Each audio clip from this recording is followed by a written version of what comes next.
에스라 시리즈 5번째 말씀입니다. 흑암을 뚫고 나아가다라는 제목으로 같이 말씀을 나누도록 하겠습니다. 에스라 4장은요, 성전 공사가 중단된 사건에 대해서 기록하고 있습니다. 우상 숭배를 자행했던 사마리아인들이 예루살렘의 성전 공사에 동참하려고 할 때에 어떻게 합니까? 돌아온 포로귀환 공동체가 함께 할 수 없다라고 이야기합니다.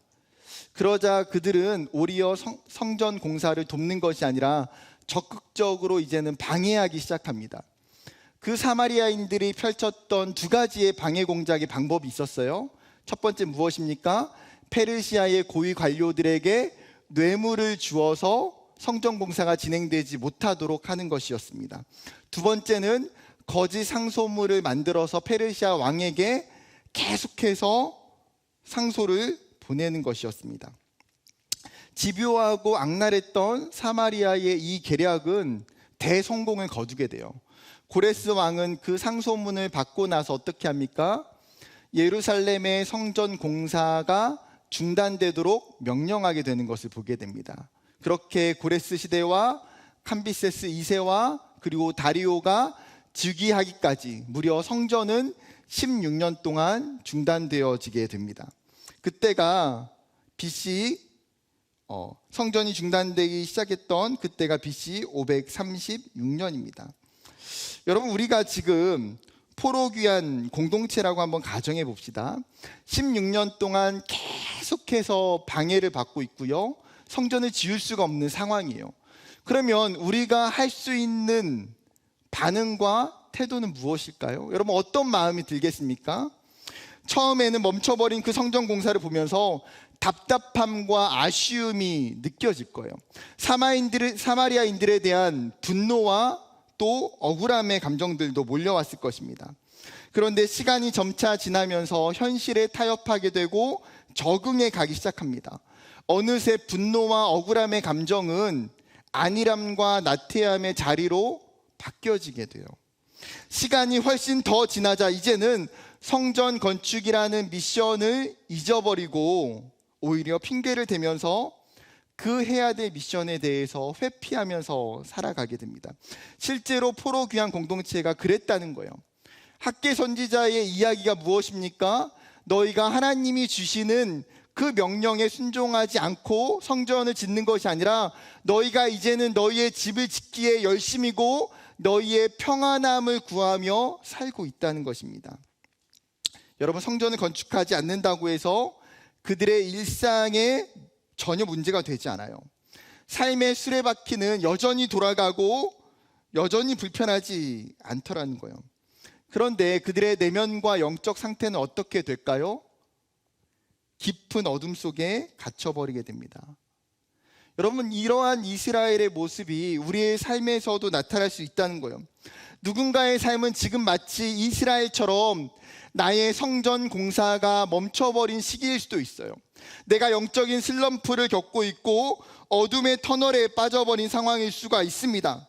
여러분, 우리의 성전이 멈추어져 있는 것, 우리가 영적인 슬럼프를 경험하고 있는 것 자체가 문제가 되진 않아요. 왜요? 누구나 우리의 삶에 그러한 일들은 부지기수로 일어날 수 있기 때문이에요. 그런데 진짜 문제는 무엇입니까? 그 어둠에 내가 익숙해져서 그것이 전혀 불편하지 않거나 심각하게 인식되지 않는 것, 그것이 문제라는 거예요. 여러분, 그때 정말 필요한 것이 무엇일까요? 다시 그 어둠을 뚫고 빛으로 나아가는 거예요. 이 에스라 5장은 어둠에서 다시 빛으로 나아가는 새로운 전환과 새로운 기회를 보여주고 있어요. 오늘 본문에서 저는 말씀을 통해서 흑암을 뚫고 나아가는 3가지의 핵심을 같이 나누고자 합니다. 첫 번째 핵심은 무엇이냐면 나를 깨우시는 하나님의 음성을 들어야 한다는 거예요. 여러분, 16년 동안 흑암에 있던 그 이스라엘을 깨우시기 위해서 하나님은 작전을 펼치시는데 1절에 보게 되면 선지자들 곧 선지자 학개와 이도의 손자 스가랴가 이스라엘의 하나님의 이름으로 유다와 예루살렘에 거주하는 유다 사람들에게 예언하였더니, 지금 예루살렘 구출 작전을 위해서 2명의 사람이 등장하고 있어요. 첫 번째 사람은 학개였고요, 그 다음 사람은 스가랴입니다. 여러분, 학개와 스가랴가 우리에게 익숙한 이유가 무엇입니까? 구약 성경의 맨 마지막에 저자였던 학개서와 스가랴를 썼던 사람이기 때문이에요. 여러분, 이 두 사람의 공통점은 무엇일까요? 그들은 선지자였습니다. 여러분, 선지자라고 하는 히브리어 나비라고 하는 이 단어는요, 하나님께 말하도록 부르심을 받은 자라는 뜻이에요. 즉, 하나님으로부터 특별한 부르심을 받았어요. 하나님의 영적인 권위에 의지하여서 하나님의 말씀을, 하나님의 계시를 대언하는 사람이 선지자라는 것이죠.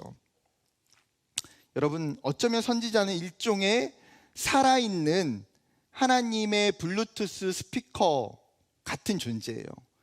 여러분, 블루투스 스피커가, 그 스피커 자체는 어떻습니까? 아무런 메시지를 전할 수 있는 힘이 그 안에는 없어요. 자동적으로 노래가 틀어지지 않아요. 여러분, 핸드폰에서 오디오에서 나오는 그 노래와 메시지를 전달하는 거예요. 즉, 선지자의 메시지는 스피커 자체가 아니라 하나님으로부터 온다라는 거예요. 이들은 제사장처럼 모든 시대에 존재하는 것이 아니었습니다. 하나님의 특별한 타이밍에 특별한 메시지를 전하기 위해서 존재했어요. 그렇게 하나님의 신탁을 받은 선지자들에게는요, 영적인 권위와 영적인 힘이 존재하더라는 거예요. 그러면 한 걸음 나아가서 학개서 1장과 스가랴서 1장은 오늘 에스라 5장이 언제의 시대적 배경인지를 정확하게 설명하고 있어요. 학개서 1장 1절입니다. 다리오 왕 제2년 여섯째 달 곧 그달 초하루에 여호와의 말씀이 선지자 학개로 말미암아 스알디엘의 아들 유다 총독 스룹바벨과 여호사닥의 아들 대제사장 여호수아에게 임하니라 이르시되. 하나님이 언제 학개를 부르셨습니까? 다리오 왕 제2년의 여섯째 달에 지금 하나님께서 학개를 부르셨다는 거예요. 학개를 부르셔서 하나님이 말씀하셨던 그 예언이 무엇입니까? 너희가 성전의 황폐함을 보라는 거예요. 하나님이 너희를 페르시아에서 부르신 것은 성전을 세우기 위한 것인데, 너희가 지금 성전을 짓지 않고 오히려 너희의 집을 짓기 위해서 열심히 하고 있는 것, 너희의 평안만을 구하며 살고 있는 그 이기적인 너희의 삶을 너희가 보라는 거예요. 그리고 다시 너희가 성전을 지어라. 솔로몬의 성전이 비록 아니할지라도 그 성전 가운데 내가 더 큰 영광을 부어줄 것이기 때문에 너희가 다시 성전을 지으라고 하나님의 학개를 통해서 이야기하고 계세요. 그러면 스가랴는 어떻습니까? 스가랴서 1장 1절입니다. 다리오 왕 제2년 여덟째 달에 여호와의 말씀이 이도의 손자 베가랴의 아들 선지자 스가랴에게 임하니라 이르시되. 언제예요? 다리오 왕 제2년 여덟째 달이에요. 여러분, 스가랴는 학개보다 더 많은 예언을 했어요. 성경의 내용도 훨씬 더 길어요. 조상들이 우상들에게 숭배했던 것을 본받지 말고 여호와께 돌아오라고 회개를 촉구합니다. 예루살렘이 회복되고 너희가 진리의 성읍이 될 것이며 너희가 내 백성이고 내가 너희의 하나님이 될 거라고 회복의 메시지도 전하고 있어요. 그리고 너희의 손을 견고하게 하여서 너희가 이제는 성전을 지어야 된다라고 명확하게 성전 건축을 이야기하고 있어요. 여러분, 이스라엘 백성들이 학개와 스가랴 선지자의 그 메시지를 듣고 어떻게 반응하고 있을까요? 학개서 1장 14절은 이렇게 이야기합니다.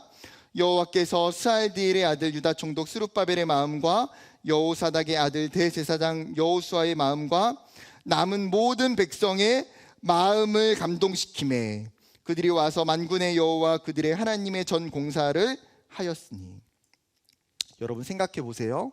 며칠 전까지만 해도 무너진 성전을 보면서 예루살렘 사람들은 아무런 감흥이 없었어요. 언제쯤 성전 공사를 다시 시작해야겠다라는 계획도 없었어요.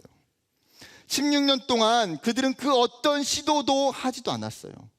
그런데 하루아침에 어떻게 그들의 마음과 태도가 지금 완전히 달라져서 성전 공사를 하고 있더라는 거예요. 여러분, 이런 거죠. 배우자가 16년 동안 같이 살고 있는데 백수예요. 16년 동안 일을 한 한 번도 하루도 나가서 해본 적이 없어요. 그런데 16년이 지난 어느 날 갑자기 집을 나가서 회사를 출근해서 일을 하기 시작하는 거예요. 우리 집 아이가 있는데 16년 동안 공부라는 것은 하루도 한 번도 해본 적이 없어요. 그런데 16년 만에 드디어 책상에 앉아서 공부라는 것을 하기 시작하는 거예요. 여러분, 옛날 어른들이 사람이 갑자기 변하면 어떻게 된다고 이야기합니까?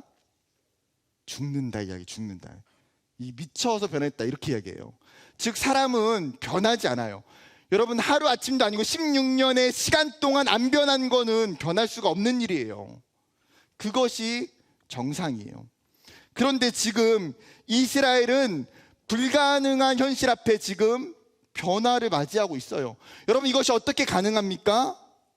하나님의 말씀이, 성경은 뭐라고 해요? 그들을 감동시켰다는 거예요. 선지자의 그 외침이 그들의 마음 가운데에 울리자 그들을 움직이게 만들었다는 거죠. 말씀을 통해서 영적인 스파크가 그들에게 임하자 하나님이 그들의 잠자고 있는 영혼들을 깨우게 하셨어요.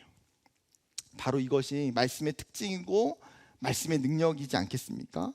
히브리서 4장 12절은 이렇게 이야기해요. 하나님의 말씀은 살아있고 활력이 있어 좌우의 날선 어떤 검보다도 예리하여 혼과 영과 및 관절과 골수를 찔러 쪼개기까지 하며 또 마음의 생각과 뜻을 판단하나니. 디모데후서 3장 16절 모든 성경은 하나님의 감동으로 된 것으로 교훈과 책망과 바르게 함과 의로 교육하기에 유익하니. 여러분, 하나님의 말씀은 어떤 능력이 있다는 거예요? 그 사람의 영혼과 심령을 수술하는 능력이 있다는 거예요. 우리의 죄된 본성을 깨우치게 하고 우리를 고치고 우리를 살리고 우리를 살아나게 한다는 거예요. 무엇이요? 하나님의 말씀이요. 여러분, 지금 에스라 5장이 이런 상황같이 보여져요. 학개와 스가랴가 동시 입장해서 흑암에 있는 그 이스라엘 백성들을 깨우기 위해서 하나님의 말할 수 없는 강력한 의지와 계획이 나타나고 있는 증거 아닙니까? 어느 날 학개가 성전을 건축해야 된다고 선포해요. 그런데 2달 뒤에 또 스가랴라는 선지자가 나타나서 이스라엘 백성들에게 하나님의 성전을 지어야 된다고 또 선포해요. 여러분, 그 이야기를 듣고 있는 예루살렘 백성들의 마음이 어떻겠습니까? 이것이 하나님의 말씀이겠구나, 이것이 하나님의 명령이구나. 그 하나님의 말씀 앞에 이들은 부인할 수도 부정할 수도 없게 되는 거예요.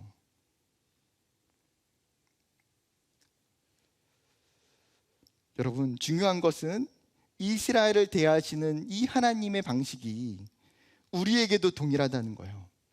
이 시대 가운데 하나님은 우리의 영혼을 깨우시기 위해서, 우리를 살리시기 위해서 학개와 스가랴와 같은 하나님의 사람들을 저와 여러분에게 보내신다는 거예요. 하나님의 그 생명의 말씀을 우리에게 선포하신다는 거예요. 그 말씀을 통해서 우리를 흔들고 우리를 깨우시고 우리를 살리시기 위해서. 이 모든 것이 하나님의 본질적인 성품에 기인한 거예요. 하나님이 너무나 우리를 사랑하시기 때문에 우리를 결코 흑암에 내버려 두실 수 없기 때문에, 하나님의 그 열심이 우리의 무너진 성전을 포기할 수 없으시기 때문에, 우리의 열심과 우리의 열정 때문에 하나님이 선지자들을 우리에게 보내주시는 것이 아니라는 거예요. 여러분, 이것이 우리에게 어쩌면 큰 소망이고 위로가 돼요. 하나님이 하나님의 사랑과 열심으로 나에게 찾아오시고 흑암에 있는 나를 깨우시는구나. 여러분, 하나님께서 여러분의 인생 가운데에 학개를, 또 스가랴를, 그래도 그 영혼이 깨어나지 않는다면 이사야를, 에레미야를 계속해서 하나님 분명히 보내실 거예요. 어떤 면에서 여러분, 하나님의 인력이 낭비되지 않도록 어떻게 해야 됩니까? 빨리 정신을 차려야 돼요. 여러분이 정신을 안 차리면 뭐예요? 하나님 나라에 나로 인해서 인력 낭비가 어마무시하게 된다. 이거를 기억해야 돼요. 사랑하는 여러분, 하나님 우리 예배 가운데에 말씀을 통해서 임재하시는 분이에요. 하나님은 여러분의 말씀의 묵상의 자리에 찾아가는 분이신 줄 믿어요. 언제 말씀을 통해서 우리를 깨우치시고 우리에게 강력한 도전하실지 몰라요. 그렇기 때문에 어떻게 해야 됩니까? 하나님 앞에 우리의 마음과 우리의 귀를 열고 그 말씀을 들으려고 힘써야 돼요. 그 말씀을 통해서 하나님의 임재를 경험하고요, 그 말씀을 통해서 하나님과의 교제를 경험하고, 그 말씀을 통해서 강력한 도전이 우리의 삶에서 일어나야 된다라는 거예요. 그러면 두 번째 핵심은 무엇이냐면 다시 일어나서 도전해야 한다는 것입니다. 여러분, 예루살렘 공동체가 선지자들의 그 말씀을 통해서 듣는 것에 멈추는 것이 아니라 뭐예요? 그들은 신속하게 그 다음에 단계로 나아가요. 2절 말씀입니다. 이에 살디엘의 아들 스룹바벨과 요사닥의 아들 예수아가 일어나 예루살렘에 있던 하나님의 성전을 다시 건축하기 시작하며 하나님의 선지자들이 함께 있어 그들을 돕더니. 여러분, 이들의 행동이 변화되는 중요한 표현을 뭐라고 이야기합니까? 그들이 일어났고 다시 성전을 건축했다라는 거예요. 여러분, 여기서 일어났다라고 하는 이 단어는 우리가 앉은 자리에서 일어나는 그 행동을 이야기하기도 하지만 이 단어는 또 다른 의미로 중요한 일을 결정하고 결단하고 시작할 때에도 일어났다라고 하는 단어가 사용돼요. 여러분, 그래서 이사야 60장 1절에도 이 단어가 똑같이 사용되는데 일어나라 빛을 발하라 이는 내 빛이 이르렀고 여호와의 영광이 내 위에 임하였음이니라. 지금 이사야 선지자가 남유다를 향해서 하나님의 예언을 선포하시는데 뭐라고 이야기합니까? 너희가 어둠에 짙게 깔리고 덮을지라도 너희에게 하나님의 빛이 임하였기 때문에 다시 너희가 빛의 자녀로 일어나서 세상 가운데 하나님의 영광을 선포하고 하나님의 빛을 나타내라는 거예요. 여러분, 이런 의미에서 스룹바벨과 예수아가 그 다음에 예루살렘 공동체가 일어났다는 것은 무엇입니까? 그들의 사명이 다시 시작됐다는 거예요. 그들에게 도전이 다시 시작됐다는 거예요. 그들에게 성전 건축이 다시 시작됐다는 거예요. 여러분, 그게 일어나는 거예요. 그런데 여기서 중요한 한 가지 상황이 배제되어 있어요. 여러분, 성전 건축을 시작하면서 페르시아 왕의 제가를 받지 않았다는 거예요.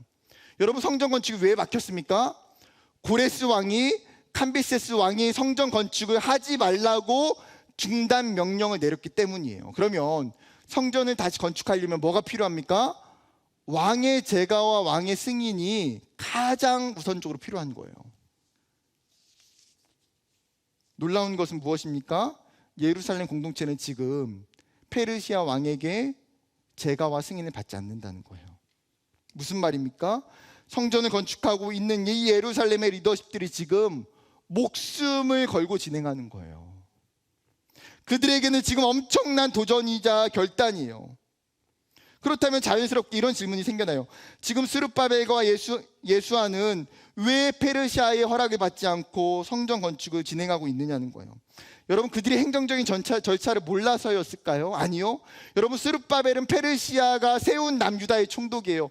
그는 누구보다도 명확한 행정 절차를 알고 있어요. 그런데 지금 페르시아의 승인 없이 성전을 진행하고 있는 더 큰 이유가 뭐예요?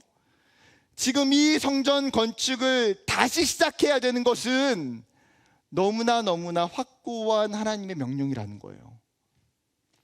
더 이상 외부적인 방해와 대적들로는 중단되어서는 안 된다는 거예요. 그들은 이제 하나님의 그 절대적인 권위 앞에, 그 명령 앞에 우선적으로 순종해요. 여러분, 페르시아의 허락을 구한다고 해서 성전 공사가 진행될 수 있을지 장담할 수 없어요. 여전히 답답한 현실과 어려운 상황이지만 위험을 감수하며 결단하고 도전하는 것이 필요하다는 거예요. 여러분, 오늘 본문이 가르쳐주는 굉장히 중요한 포인트가 바로 이 부분에 있어요. 언제 도전해야 되냐? 어떤 상황에서 도전해야 하냐라는 거예요. 여러분, 우리가 무엇인가를 도전하고 순종할 때에는 우리의 마음은, 인간적인 마음이 어때요? 나의 상황이, 나의 환경이 변하기를 바래요. 그리고 그것이 내가 하나님 앞에서 도전하는 사인이 되기를 원해요. 당연한 마음이죠. 그러다 보면 어떻게 됩니까? 상황과 환경이 열리기까지는 너무나 많은 시간과 인내가 필요하다는 거예요. 이처럼 하나님이 때로는 우리의 상황과 환경을 변하셔서 우리에게 도전하실 때가 있어요. 여러분, 그러나 우리가 인생을 살아보면 경험하는 것이 무엇입니까? 우리의 삶의 대부분의 모든 일들과 시간들은 그렇지 않다는 거예요. 우리가 종종 하나님의 타이밍을 놓치고 믿음의 열매를 보이지 못하는 이유는 뭐예요? 지금 당장 말씀을 듣고 순종하지 않기 때문이에요. 지금 당장 말씀에 순종하지 않기 때문이에요. 여러분, 여호수아 4장에 이스라엘 백성들이 요단을 건너려고 할 때에 그 상황은 어떻습니까? 요단강이 말라서 길이 열렸기 때문에 요단 건넌 거 아니에요. 성경 여호수아 4장이 뭐라고 이야기합니까? 그때가 곡식을 거둘 시기, 즉 요단이 가장 수위가 넘치는 범람하는 시기라고 이야기해요. 그럴 때 이스라엘 백성들과 제사장들이 어떻게 합니까? 그 요단의 발을 담글 때에 요단이 마르기 시작하고 벽처럼 세워지기 시작해요. 여러분, 이것이 하나님의 역사가 일어나는 순서라는 거예요. 상황과 환경이 주어져서 순종하는 것이 아니라 순종하고 도전할 때에 하나님께서 상황과 환경을 변화시켜 주세요. 여러분, 이것을 기억해야 돼요. 믿음의 도전은 사실상 보이지 않는 길을 걷는 것이고요, 아무것도 없는 상황 속에서 하는 것이 도전이에요. 여러분, 창세기 12장에 아브라함이 하나님으로부터 부르심을 받았을 때에 하나님이 그에게 너로 하여금 민족을 이루고 복의 근원이 되겠다고 약속하셨어요. 그러면서 4절에 뭐라고 얘기하십니까? 어떤 상황이 나와요? 이에 아브라함이 여호와의 말씀을 따라갔고 롯도 그와 함께 갔으며 아브라함이 하란을 떠날 때에 75세였더라. 아브라함이 하나님의 말씀에 순종하여 나갈 때에 어떤 확신한 길이 열리거나 방향이 제시되거나 목적이 명확해서 떠난 것이 아니에요. 그는 갈 바를 알지 못하지만 뭐라고 성경이 표현합니까? 말씀에 따라갔다는 거예요. 우선 믿음의 여정을 그냥 시작해요. 사랑하는 여러분, 누군가에게는 하나님의 말씀을 듣고 깨닫는 것에서 신앙이 멈추는 경우가 많아요. 그러나 누군가에게는 하나님의 말씀을 듣고 하나님이 주시는 그 감동 가운데에 순종하는 사람들이 있더라는 거예요. 여러분, 어떤 사람입니까? 성경이 우리에게 일어나 다시 건축하라고 선포해요. 하나님이 오늘 이 말씀을 통해서 여러분의 삶 가운데에 다시 일어나라고 이야기하고 있어요. 여러분, 그러면 여러분이 순종하고 도전해야 될 것이 무엇입니까? 여러분, 그것을 도전할 때에 비로소 시간이 지나서 하나님이 여러분의 삶에 반드시 일하시고 하나님의 역사와 열매들을 맺어가실 거예요. 여러분, 우리의 삶에 그 도전과 순종이 있기를 주님의 이름으로 축복합니다. 마지막 세 번째 핵심은 믿음으로 무장해야 된다는 거예요. 여러분, 성전 건축이 시작될 때에 그 소식이 페르시아에게 들리게 돼요. 당연히 이 성전 건축을 방해하기 위해서 새로운 대적자와 방해자가 나타납니다. 3절 말씀, 그때 유브라데 강 건너편 총독 다뜨네와 스달보스네와 그들의 동관들이 다 나와 그들에게 이르되 누가 너에게 명령하여 이 성전을 건축하고 이 성곽을 마치게 하였느냐 하기로. 여러분, 3절을 대표하는 사람이 누굽니까? 다뜨네라고 하는 사람이에요. 유브라데 강 서쪽을 관장하는 사람, 즉 남유다 지역도 그의 관할 속에 있는 지역이에요. 여러분, 이 에스라 5장의 시간적 배경이 뭐냐면 아까 이야기했던 것처럼 다리오 왕이 재위할 때 제2년이에요. 왕의 통치 초기죠. 그런데 다리오 왕이 어떻게 왕에 등극하게 되냐면 고레스라는 페르시아 왕이 죽게 되자 그 아들 캄비세스 2세가 왕이 돼요. 근데 캄비세스 2세가 서쪽 편을 더 확장하기 위해서 애굽으로 전쟁의 원정길을 떠나요. 전쟁의 원정길을 떠나면서 그에게 가장 위협이 되는 자신의 친동생을 죽이고 떠나요. 그런데 그 원정길을 떠나는 그 가운데에 페르시아 왕궁에서 사제였던 가우마타라고 하는 사람이 반란을 일으켜요. 캄비세스가 그 소식을 듣고 급하게 돌아오는데 모든 기회를 잃었다는 그 상실감과 두려움에 자살하게 돼요. 그런데 캄비세스에게는요, 후사가 없었어요.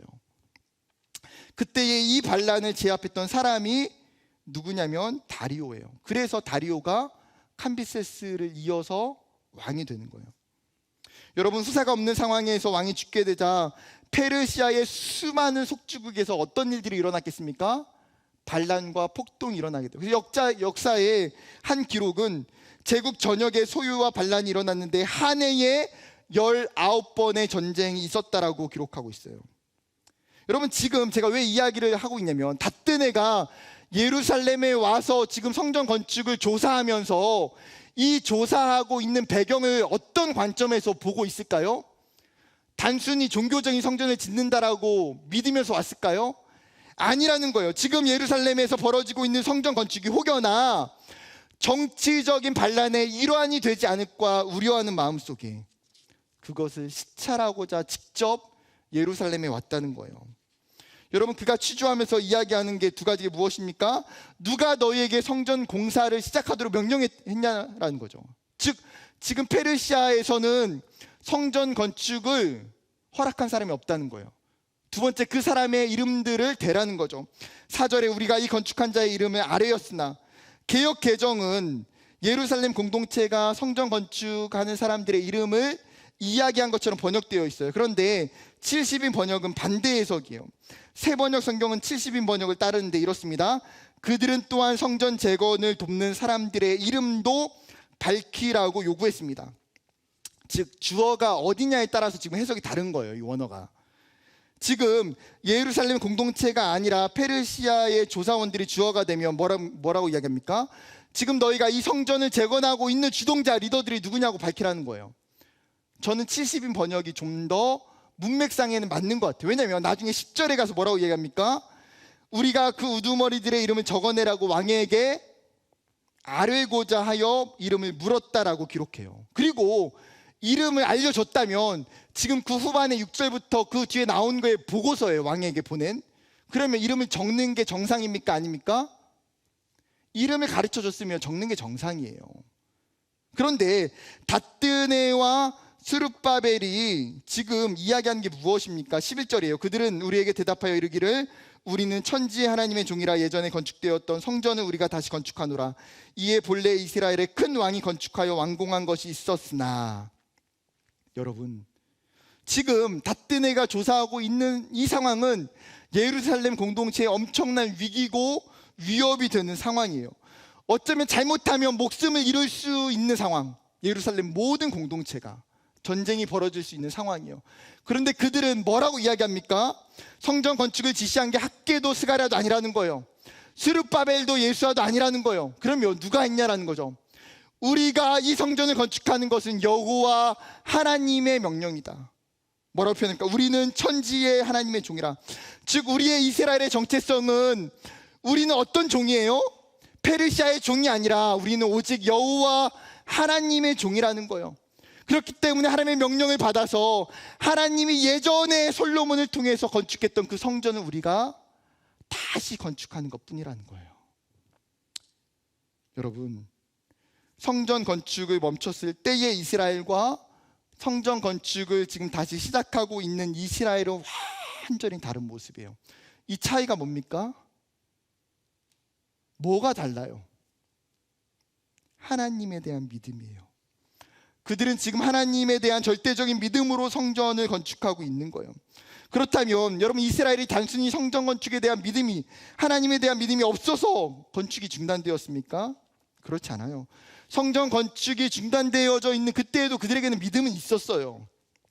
그러나 에스라 4장의 이스라엘의 백성들이 가지고 있는 그 믿음과 오늘 에스라서 5장에서 그들이 보여주고 있는 이 믿음은 분명히 다르다는 거예요. 여러분, 우리가 세상 살면서 믿음이 없지 않아요. 여러분, 우리가 예수님도 알고 하나님도 다 알고 믿음 가운데 살려고 다 노력하잖아요.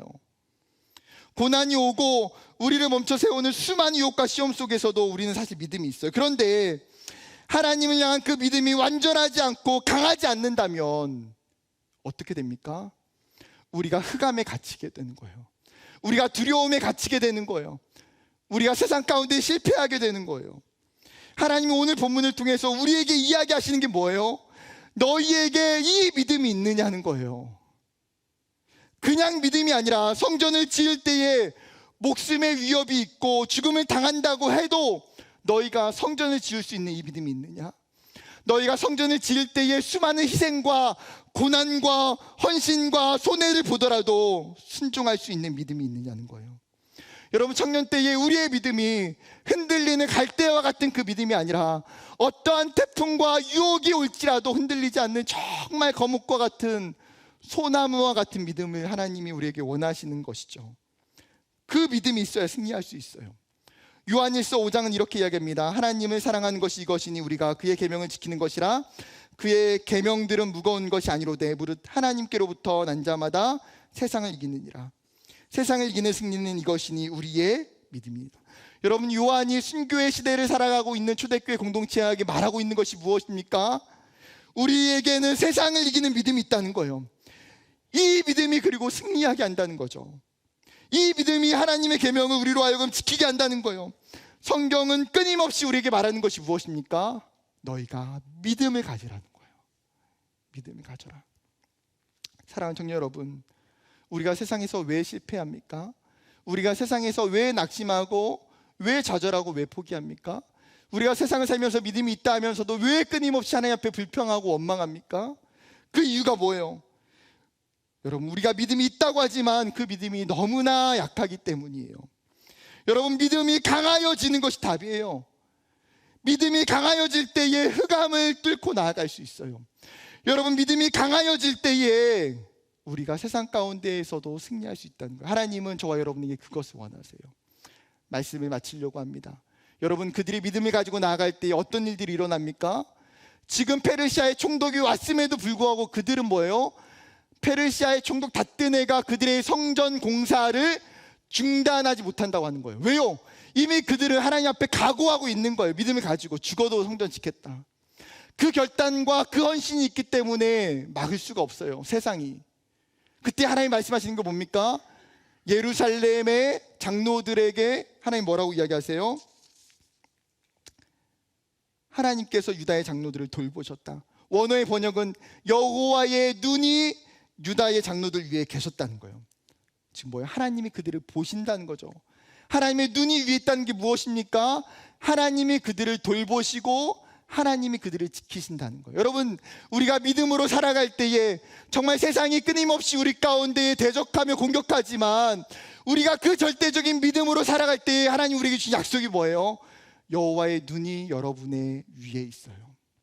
하나님이 그 믿음 위에 우리를 절대적으로 지키시고 보호하신다는 거예요.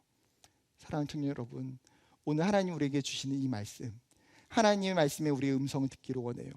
그리고 순종하고 도전하길 원해요. 그리고 여러분, 강력한 믿음을 달라고 하나님께 구하는 저와 여러분 되기를 주님의 이름으로 축복합니다.